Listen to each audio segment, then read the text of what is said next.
पार्षद भयो अगासुर। अनि त्यस पछाडि यो देखेर ब्रह्माजी अत्यन्तै चकित हुनुभयो।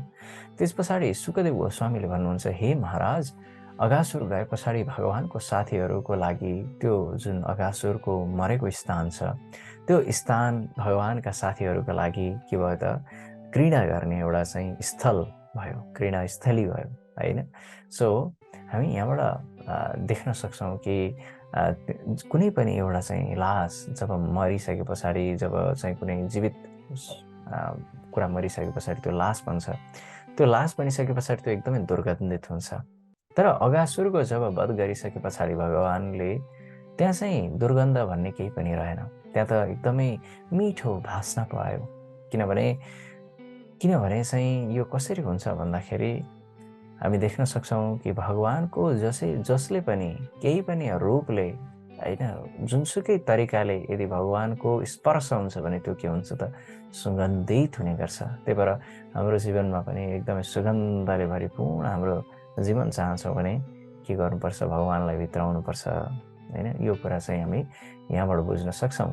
त्यहाँ साथीहरू चाहिँ उहाँ कृष्णको साथीहरू हुनुहुन्थ्यो, भगवान श्रीकृष्ण लगायत अन्य चाहिँ लुकीडुम खेल्ने गर्नुहुन्थ्यो, होइन, हाम्रो भाषामा।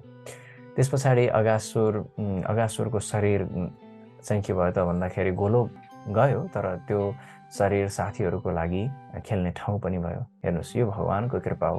भगवानले एकचोटि एक तीर से दो निशाना भने जस्तो भगवानले दुवै काम, एउटा काम गर्नुहुन्छ, त्यसबाट हजारौँ कामहरू भइरहेका हुन्छन्। अगासुरको वध गर्नुभयो, अगासुरलाई चाहिँ गोलोक लिएर जानुभयो।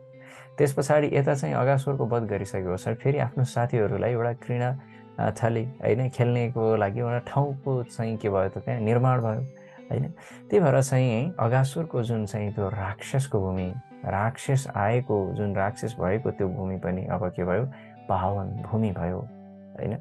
सो नन्द महाराजहरू सोच्नुभयो, एकदमै सुगन्ध आयो, यो सुगन्ध कहाँबाट आयो भने पछाडि यो अगासुरलाई मारिसके पछाडि त्यहाँबाट एकदमै सुगन्धित एउटा माहौल त्यहाँ रहेको थियो, होइन। सो भगवानले हेर्नुहोस् न, भगवानले एउटै कुरालाई पनि दुईवटा तपाईँको चाहिँ दुई वा सयौँवटा चाहिँ के गर्नुहुन्छ, एउटा कार्यबाट सयौँ काम उहाँको पुरा भइरहेको हुन्छ।